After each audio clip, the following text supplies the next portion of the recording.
Le corps en question, c'est une question justement. Et ça s'est passé donc ça à l'édifice Belgo et Éclat au 521 Art Contemporain. On en parle ici donc d'une exposition collective rassemblant des artistes internationaux d'horizons variés sous la direction du commissaire, le professeur Norman Cornett. Cette proposition audacieuse interroge la représentation du corps à travers des œuvres où la lumière révèle la vulnérabilité, la force et la pluralité des identités. Et c'est vraiment très intéressant, donc à suivre à l'émission.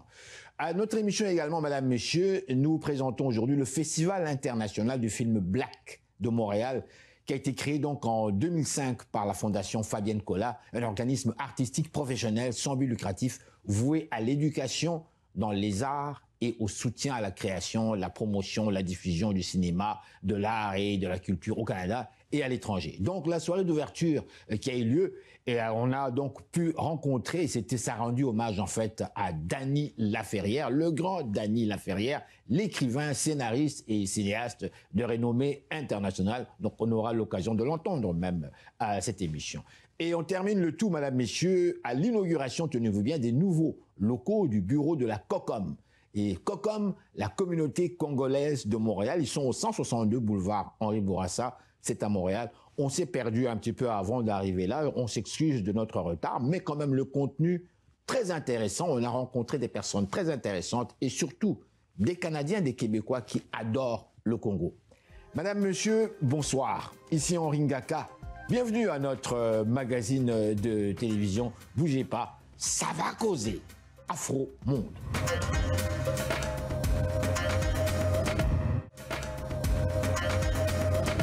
Et nous voilà de retour, Madame, Monsieur, à notre magazine de télévision. Si vous êtes actuellement sur le continent africain ou encore européen, je vous dis merci de nous suivre, bonjour. L'émission met l'accent sur les réalités africaines et black ici à Montréal et nous parlons également des différentes actualités qui ciblent en fait monsieur, madame, tout le monde. Nous sommes aujourd'hui dans un lieu en plein cœur de Montréal, on parle d'Éclat art contemporain. On parle ici d'exposition des différents artistes qui sont montréalais. Mais en fait, la personne même qui est avec nous, qui va nous donner un peu plus d'informations, ce monsieur, il est américain, mais c'est un amoureux comme pas possible du Québec et il parle français comme un véritable francophone. Monsieur Norman Cornett. Mais monsieur Norman Cornett, je m'excuse, mais on parle ici d'une question, un élément très important lors de cette rencontre. On parle ici le corps en question. Et vous allez avoir dans les minutes qui vont suivre justement l'occasion de suivre justement cette interview. Bonjour. On parle aujourd'hui de peinture, on parle des artistes montréalais qui, certains parmi eux, sont à l'étranger, pour la plupart ne sont pas ici, mais nous sommes quand même ici, en fait, chez vous, qui s'appelle Galerie Art. Éclat art contemporain. Éclat art contemporain. Bon, voilà. Je dois préciser parce que c'est mon erreur. Éclat art contemporain. Pourquoi Éclat art contemporain? Pour qu'on en ait plein les yeux, plein le visage. Et je tiens à souligner, il s'agit de 9 artistes, des artistes qui proviennent d'Asie, d'Europe, l'Amérique du Nord, et ça dans tous les médiums. D'ailleurs, c'est le cas de l'artiste ici, Lousnak, qui est actuellement en résidence dans les musées en Europe. C'est une artiste polyvalente, tantôt elle fait des dessins, tantôt, elle fait de la photographie. Et comme on voit là, en rose, elle fait aussi de la sculpture. Donc, une artiste pluridisciplinaire. Mais avant d'aller plus loin, dites-nous, quel est le cadre même de cette réunion de différents artistes et pourquoi avoir ciblé spécifiquement on parle ici d'un thème qui porte sur le corps. Exactement. J'ai constaté également le corps surtout féminin, de manière plus traditionnelle, devrais-je dire, puisqu'on voit même les poils du pubis. Et moi, personnellement, je trouve ça beau. Mais autre chose aussi, on voit très peu d'hommes. Oui. Pouvez-vous nous donner un peu plus de détails par rapport à cela? Tout à fait. Donc, l'exposition s'intitule « Le corps en question », point d'interrogation. Donc, le dénominateur commun, la thématique, c'est le corps humain. Vous avez raison de souligner que dans cette exposition, on voit beaucoup le nu féminin. C'est d'ailleurs le cas de Lousnak. Et ce qui est particulier dans son cas, chaque image, il s'agit d'une seule et même femme. Or, elle travaille avec ce modèle depuis des décennies et au lieu de faire appel à d'autres modèles, elle a pris la décision bien arrêtée. Elle veut documenter le vieillissement du corps féminin. Et c'est ce qu'on voit ici. Pourquoi le nu féminin? Je me suis rendu compte en tant que commissaire et critique d'art en préparant cette exposition, que l'artiste soit homme, que l'artiste soit femme, les deux font des nus féminins. Très peu d'artistes font le nu masculin. Et dans cette exposition, il y a deux artistes qui font le nu masculin et toutes les deux, ce sont des femmes. Et donc, je me suis rendu compte qu'il y a une hésitation à présenter le nu masculin. Il y a des questions, évidemment, y compris en art contemporain, de la censure. D'accord. Je voudrais ici vous ramener à un autre élément, M. Cornett. À l'époque, nous avons connu un peu partout dans le monde, comment devrais-je dire, les religions qui ont influencé les arts, quelque part, un peu partout, en Afrique, en Europe, en Amérique. Et il y avait quand même des artistes qui osaient, depuis la nuit des temps, représenter la nudité. C'était si beau, ils avaient une manière de la représenter avec cette sensualité, et même le corps féminin était absolument très très beau à voir, sans que ce soit nécessairement laid, c'était plutôt joli. L'époque dans laquelle nous vivons aujourd'hui, je ne sais pas si vous avez constaté, la nudité n'est plus une surprise. On vit dans la nudité partout. Vous prenez le métro, on ne se cache plus. Le corps humain, on l'exhibe sans complexe, quelles que soient nos tailles. Voici ma question maintenant. Présenter la nudité aujourd'hui, de manière un peu plus, je dirais, classique, est-ce que c'est pertinent, premièrement, à partir du moment où l'on voit la nudité partout? D'abord, c'est pertinent puisque le corps humain, c'est ce qu'on a tous en commun. C'est la pierre de touche de la condition humaine. Et quand on parle du corps humain, du corps féminin, il y a une marge. Le présenter de façon réaliste, c'est une chose. De présenter le nu féminin, le corps de femme comme ça, c'est pas... En fait, implicitement, on esthétise le corps d'une femme. Donc, on passe du banal, du quotidien, de ce qui est ordinaire, bien sûr, et on passe, c'est une façon, en quelque sorte, de sacraliser le corps de la femme. Si vous permettez, M. Norman Cornett, on va avancer un petit peu. Oui. Si vous permettez, on va vers cette peinture qui est juste devant nous, à côté ici. Je vois le nom de Olivier Bonnet. Olivier Bonnet, Olivier oui, justement, Bonnet, qui est artiste européen, oui, actuellement en Italie, et qui parle 5 langues couramment. Eh bien, la vision créative et la démarche artistique d'Olivier Bonnet est singulière. Et je dois dire quel est le dénominateur commun parmi les 9 artistes.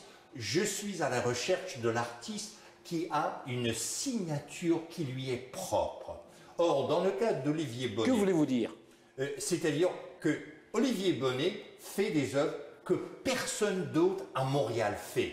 Et je parle en connaissance de cause, en tant que critique d'art, oui, en tant que chroniqueur, en tant que commissaire, oui, et académique, oui, je vois beaucoup d'œuvres. Or, quel est le fait saillant de l'art d'Olivier Bonnet? Eh bien, c'est basé sur des photos, mais il s'agit de dessins réalisés tellement en détail, c'est un travail de moine si méticuleux. Alors, je suis allé, dans le cas de chaque artiste, et je devrais dire à votre auditoire, Monsieur Ngaka, que je ne présente aucune œuvre que je n'ai pas d'abord vue de mes propres yeux.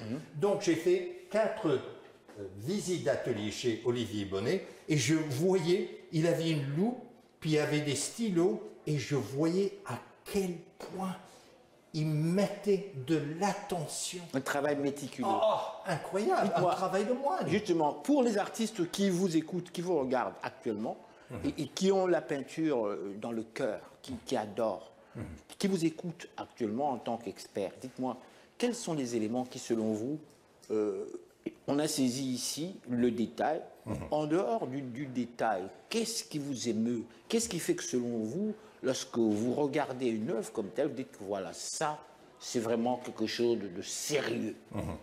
Mais je dirais, dans ce cas-ci, il s'agit, n'est-ce pas, de dessin plutôt que de tableau, de peinture. Oui. C'est la rigueur, la discipline de l'artiste. La rigueur, c'est un mot, ça. Ça veut dire quoi, ça, la rigueur, selon vous? C'est que l'artiste Olivier Bonnet, il s'est imposé une vision créative qu'il réalise par une démarche artistique fort exigeante. Et dans le cas d'Olivier Bonnet, je tiens à vous dire, il vient d'avoir 60 ans, il a déjà eu 2 opérations aux yeux.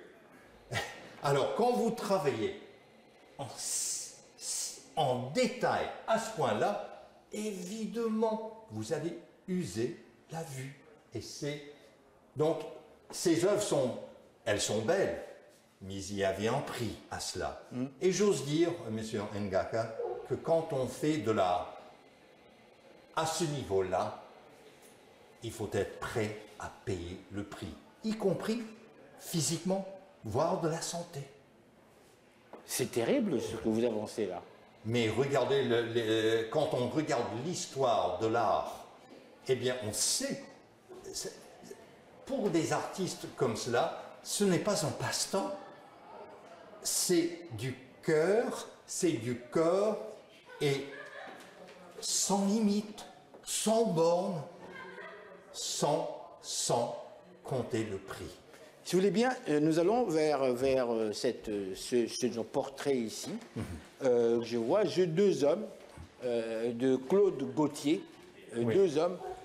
Selon vous, qu'est-ce que cela représente précisément? Qu'est-ce que l'artiste a voulu nous représenter ici? Alors voyez-vous, là on est dans un autre médium. Là on avait le dessin, on avait la photo. Mais ici, c'est carrément de la photographie. Et au contraire de Lousnac, l'artiste photographe Claude Gauthier collabore avec plusieurs modèles différents. D'ailleurs, il mène des projets souvent de 2 à 3 ans et lui insiste sur la diversité. Donc, vous avez un modèle de l'Afrique, vous avez un modèle de l'Amérique du Nord, vous avez un modèle d'origine asiatique. Donc, en quelque sorte, il explore toute la gamme de la diversité de la condition humaine. Mais dans son cas, au lieu d'avoir une seule personne, il aime beaucoup expérimenter, mener des expériences, de sorte qu'il y a chez lui des mises en scène, c'est dramatique, même théâtral. On a l'impression que c'est de l'opéra en photo. Nous avons eu l'occasion de filmer quand même, on a pu filmer d'autres portraits. Pour terminer, qu'est-ce que le public qui vient de nous suivre et qui a eu l'occasion également d'observer ces portraits, qu'est-ce qu'on doit retenir de cette interview? C'est qu'à la base, l'art reflète la réalité humaine. Et cette réalité, sa pierre de touche, voire la pierre angulaire, aussi bien de la condition humaine que de l'art, c'est le corps. C'est le corps humain. Toute pensée, tout sentiment, tout effort, tout geste, toute parole revient au corps. Tout passe par le corps. D'où le titre de l'exposition, le corps en question, point d'interrogation. C'est la réalité primordiale de chaque être humain, artiste et celui ou celle qui voit les œuvres d'art. Monsieur Norman Comet, que répondez-vous au public qui vous affirme, monsieur, l'art appartient aux classes aisées, l'art appartient à la richesse. À l'époque, on parlait de l'art qui appartenait à l'aristocratie. Aujourd'hui, est-ce que c'est le cas? Est-ce qu'un artiste qui crée qui réalise des œuvres absolument extraordinaires peut arriver à gagner sa vie correctement pour faire en sorte que l'art soit cible, monsieur, madame, tout le monde, une œuvre tout à fait normale comme un disque ou autre chose? Alors, monsieur Ngaka, j'ai deux réponses. D'abord, on doit faire l'art d'abord pour soi-même, peu importe les résultats. Je tiens à vous dire... Pourquoi? Parce que c'est plus fort que soi. Moi, je sais, l'artiste professionnel, l'artiste véritable, c'est l'artiste qui ne peut pas s'empêcher de faire de l'art. C'est plus fort qu'elle, c'est plus fort. C'est une drogue, finalement. C'est une nécessité. Ça, c'est une chose. Donc, ne faites pas l'art pour faire de l'argent. Je parle en connaissance de cause. Combien d'artistes, des artistes méritants, font de l'art, mais sans gagner. Artistes méritants, dites-vous. Oui, parce qu'en fait, l'art est aussi un marché. Donc, il y a quelques artistes, quelques œuvres qui ont le monopole du marché. Et tous les autres sont laissés pour compte. Mais l'autre chose, et là je tiens à vous montrer des œuvres de l'artiste José Saint-Amand, parce que vous parlez de l'élite, de l'aristocratie, des mécènes. Eh bien, pourquoi est-ce que je présentais ces œuvres de José Saint-Amand, l'artiste peintre? Parce qu'elle faisait des ateliers dans la ville de New York, au cœur même de New York. Mais les deux personnes que vous voyez là, ce sont des itinérants qui n'ont pas un sou, qui n'ont pas un toit au-dessus de la tête, mais qui, dans la mesure qu'ils peuvent gagner un peu d'argent, c'est en faisant des modèles vivants. Donc je tenais à dire que l'art, justement, n'est pas seulement réservé aux nantis, aux plus riches, mais puisque le corps est c'est ce qu'on a tous en commun, ça rejoint les gens des classes les plus démunies, voire les itinérants et itinérantes. Mais il y a quand même, regardons ces deux œuvres de José Saint-Amand, il y a quand même cette intégrité d'être un humain, cette dignité. Donc je tenais à dire qu'en fait, quelle est la source de cette dignité? C'est encore le corps humain. Et de traiter le corps humain, peu importe sa classe, son éducation, peu importe son ethnie. Et d'ailleurs, vous avez très bien constaté, monsieur Ngaka, que je présente les gens d'Afrique, d'Asie, d'Europe, peu importe nos origines. Au fond, cette dignité qui est la nôtre comme être humain a résidence. Son lieu premier, c'est le corps. Je dois vous dire sincèrement, grand merci de nous avoir accordé cette interview pour notre grand public. Ma toute dernière question, avant de faire face à la caméra. Pourquoi le public doit-il s'intéresser à ce que vous présentez aujourd'hui? Pourquoi? Parce que le public a un corps aussi. Et quand on parle de maladie, quand on parle de tout ce qui nous arrive en tant qu'être humain, ça encore, ça passe par le corps. Donc, ce n'est pas pour rien que l'objet premier de l'art chez les êtres humains, et ça depuis l'aube des temps, depuis les grottes de Lascaux et ailleurs, tout était axé sur le corps. Parce que c'est ce qui nous unit, même si on vient d'ethnies et d'économies bien différentes. Encore une fois, merci. Merci à vous, monsieur. Et voilà, madame, messieurs, restez là. Nous sommes de retour tout de suite après ces réclames publicitaires.